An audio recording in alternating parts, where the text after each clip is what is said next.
Louvado seja nosso Senhor Jesus Cristo. Estamos no programa Conversa com o Meu Povo e gostaria de iniciar este programa lendo o Evangelho de Jesus Cristo segundo Mateus. Naquele tempo, Jesus foi à região de Cesareia de Filipe e ali perguntou aos seus discípulos: quem dizem os homens ser o Filho do Homem? Eles responderam: alguns dizem que é João Batista, outros que é Elias, outros ainda que é Jeremias ou algum dos profetas. Então Jesus lhes perguntou: e vós, quem dizeis que eu sou? Simão Pedro respondeu: tu és o Messias, o Filho do Deus vivo. Respondendo, Jesus disse: feliz és tu, Simão, filho de Jonas, porque não foi um ser humano que te revelou isso, mas o meu Pai que está no céu.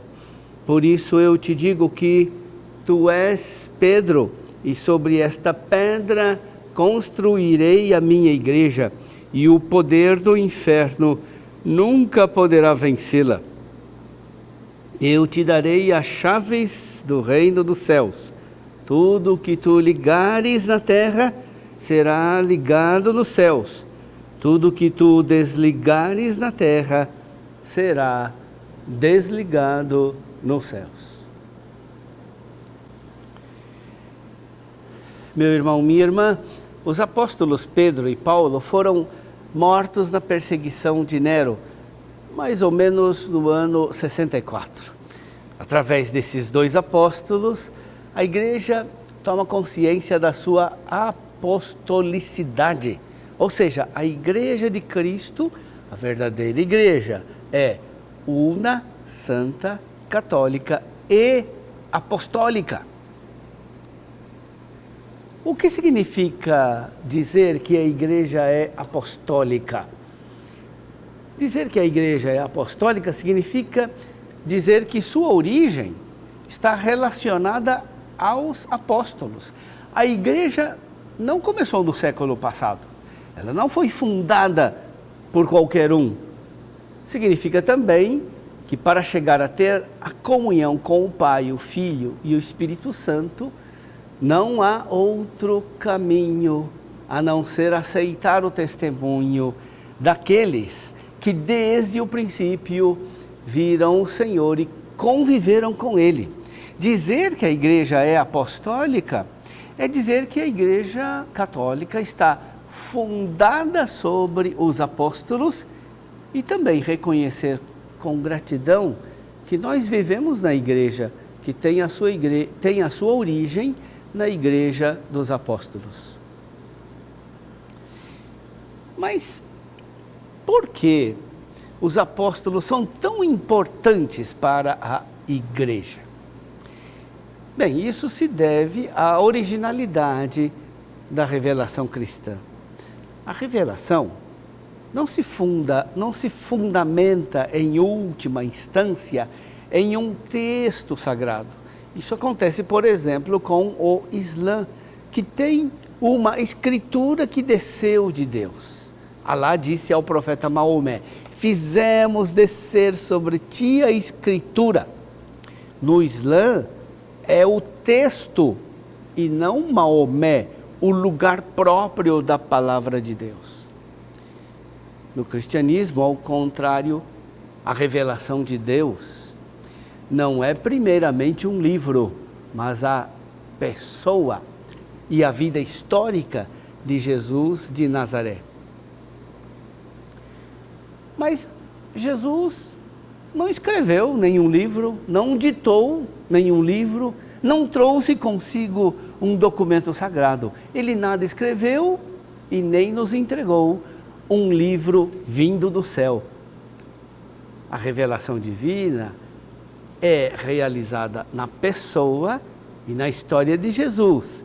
E tal revelação pôde chegar até nós somente porque existiram homens que viveram com ele e que testemunharam para nós tudo o que ele disse e fez. como ele viveu, como morreu, como apareceu para eles depois da morte, ressuscitado. Esses homens que receberam o Evangelho diretamente de Jesus são os apóstolos. A igreja atual, a igreja na qual nós vivemos, descende da igreja dos apóstolos. Nós estamos unidos a Jesus Cristo, ao Pai e ao Espírito Santo, por essa cadeia interminável, ininterrupta de testemunho que se origina nos apóstolos e chega até nós pelos sucessores dos apóstolos, que são os bispos. E por que é tão importante essa transmissão pela sucessão apostólica? Porque a transmissão da fé não é um processo mecânico de comunicação.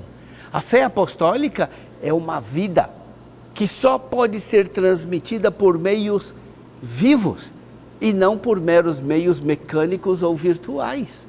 A confissão de Pedro, em Cesareia de Filipe, provocou uma outra confissão, a confissão de Jesus.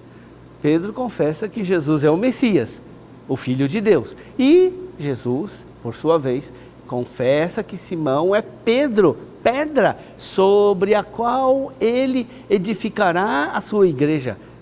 A igreja não é uma sociedade de pessoas que decidiram se associar por iniciativa própria para um determinado fim. A igreja é fundada sobre a fé de Pedro. Assim, a fé de Pedro cria entre as pessoas uma nova relação. E Jesus confessa que a fé de Pedro não provém dos homens, mas é uma revelação de Deus. Assim, a igreja fundada sobre Pedro é uma convocação para a fé de Pedro. A função de Pedro não é meramente honorífica, não é recompensa de Jesus pela sua confissão de fé. A função de Pedro é um serviço que inclui ligar e desligar. Jesus promete a Pedro que ele terá as chaves de acesso ao reino de Deus e terá o poder de julgar, perdoar e condenar. Tudo isso será ratificado por Deus. O que ligares na terra será ligado nos céus. O que desligares na terra será desligado nos céus. Pedro e Paulo foram chamados por Jesus para levar o Evangelho a todas as nações. Mas esse Evangelho não é primeiramente um livro, é o próprio Jesus vivo. E Jesus vivo só pode ser levado por pessoas vivas, que vivem a vida de Jesus. Assim é também o bispo para a igreja. Ele não é um mero comunicador de uma mensagem bonita.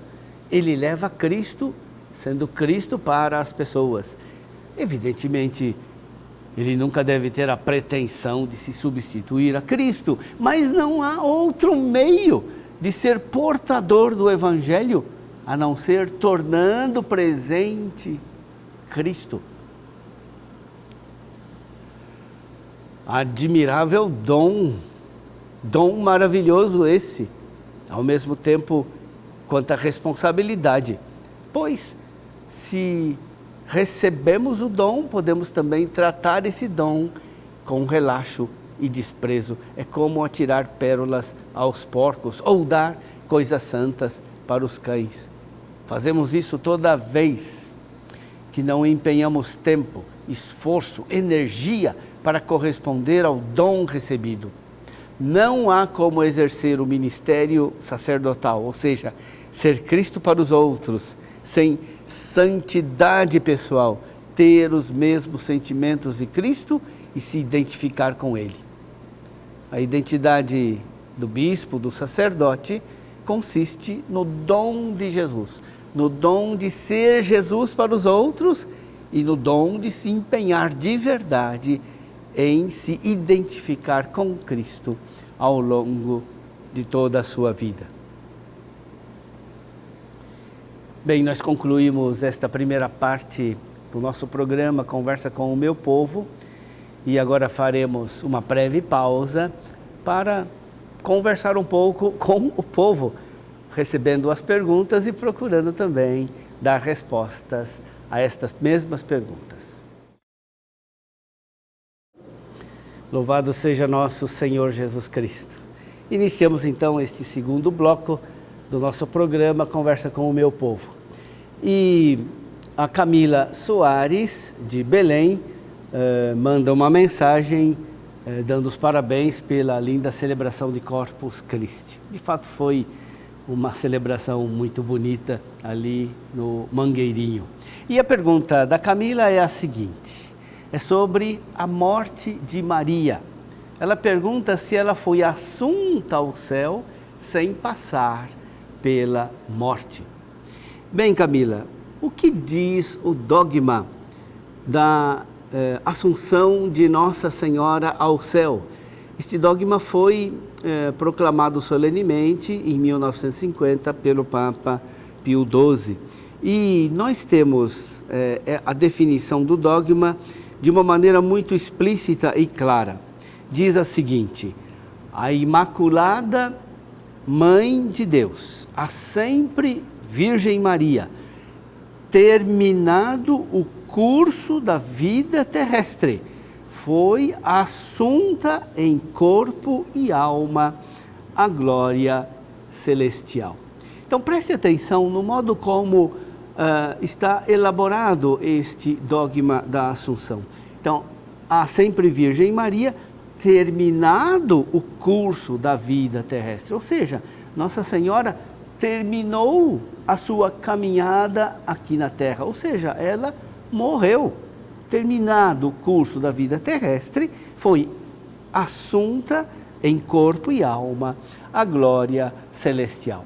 Então, o que o dogma diz é o seguinte, de que ela morreu, mas o seu corpo não conheceu a corrupção do sepulcro.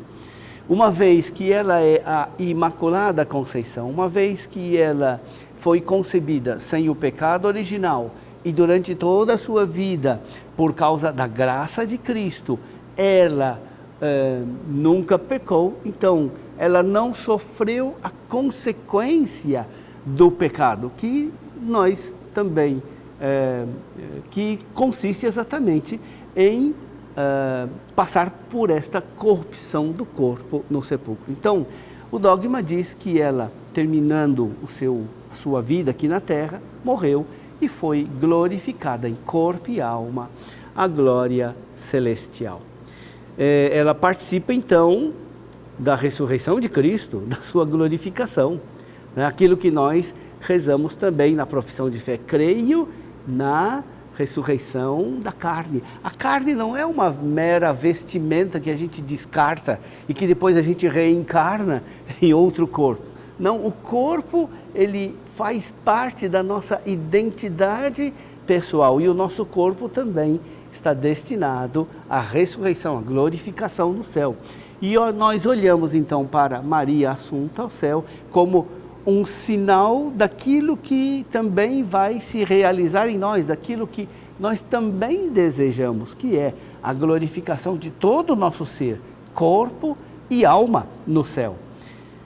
Nossa Senhora não é, portanto, uma exceção em relação à salvação de Cristo, exatamente ela é aquela mais redimida por Cristo. A redenção de Cristo se realiza de um modo tão perfeito nela que ela é glorificada, é assunta ao céu logo após a sua morte. Em Maria nós temos o sinal daquilo que nós esperamos para todos nós e para toda a humanidade. A outra pergunta é feita pela Silvana Freitas, aqui de Belém. Diz o seguinte: como a nossa igreja vê os casamentos de segunda união? Por que essas pessoas em segunda união não podem comungar? Bem, a igreja parte do princípio de que o casamento ele é indissolúvel. Nós não temos o poder, de fato, de desfazer aquilo que Deus fez.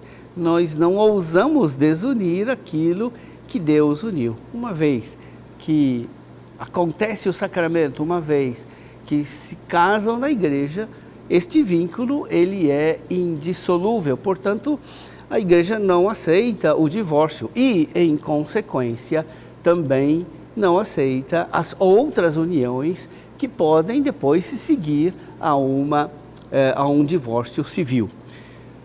Como que a igreja trata as pessoas em segunda união, em união irregular? Procura tratar com caridade. Nós não queremos discriminar ninguém e queremos tratar a todos com grande caridade. É lógico que estando numa situação objetiva, né, de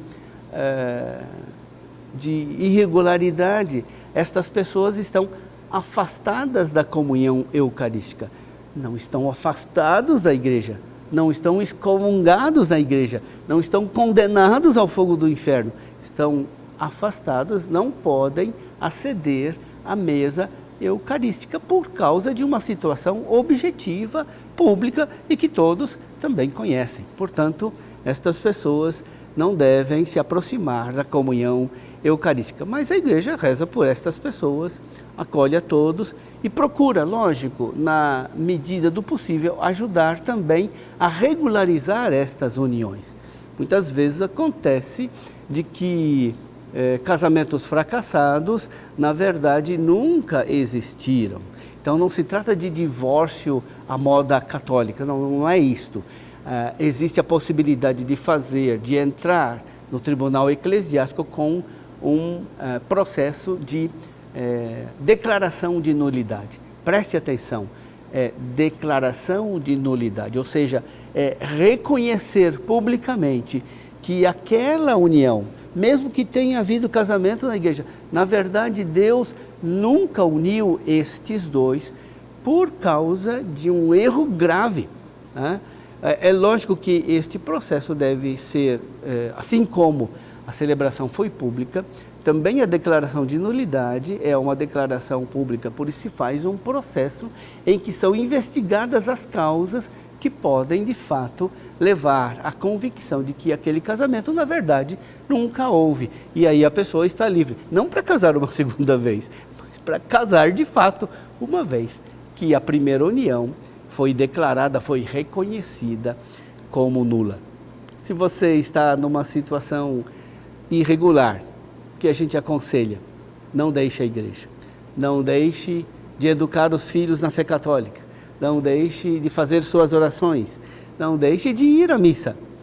Lógico, precisa deixar de comungar, mas pode procurar o padre para averiguar se aquela união anterior, de fato, não tem evidências de que foi nula, de que Deus, de fato, nunca uniu aqueles dois em união matrimonial. E a partir disso, então, pode-se entrar com um processo no tribunal eclesiástico. Contem sempre com as nossas orações. A outra pergunta é da Carla Aguiar, aqui também de Belém.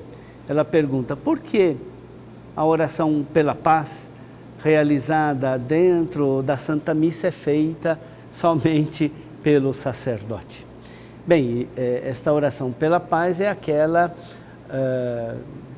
oração feita antes, dentro do rito da comunhão, antes da fração do pão. Então, na missa, Carla, existem algumas orações que são chamadas presidenciais. Não é somente esta oração que só o sacerdote profere. Tem várias orações que estão reservadas ao presidente da celebração, o sacerdote, o padre ou o bispo.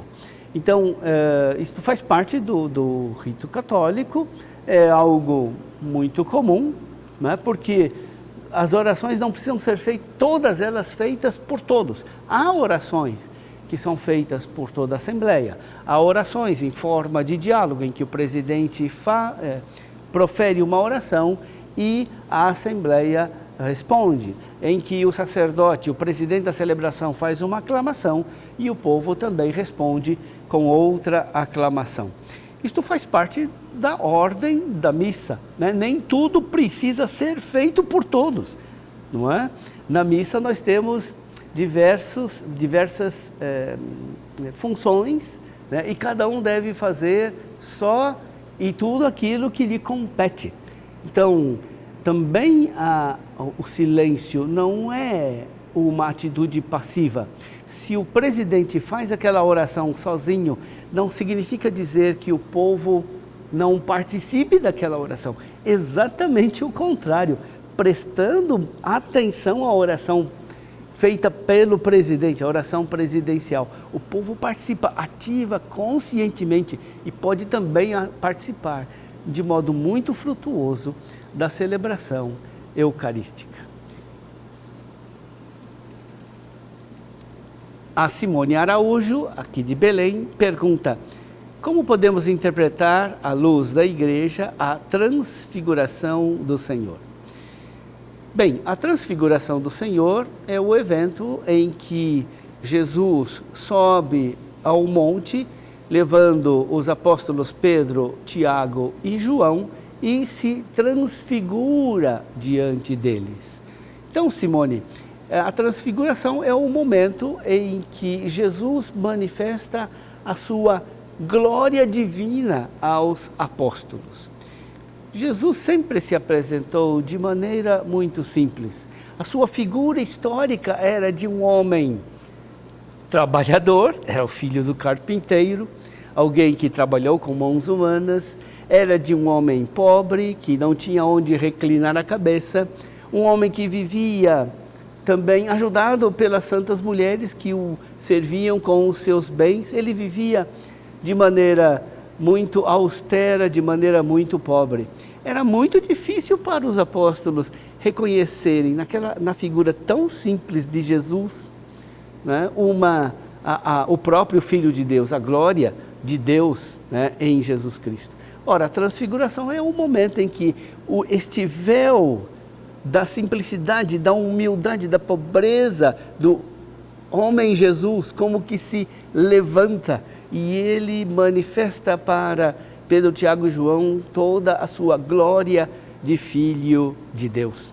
Este momento da transfiguração é importante para os apóstolos, porque assim eles se preparam para os eventos da cruz, da paixão, morte de Jesus Cristo. Não podemos esquecer que a transfiguração está no início do caminho da paixão, da cruz de Cristo. Assim como o evento do batismo está no início do ministério público de Jesus, assim também a transfiguração está no início do caminho da paixão. Mas é interessante notar também que a transfiguração é um momento importante para o próprio Jesus. Por quê? Porque Jesus está no momento decisivo da sua vida.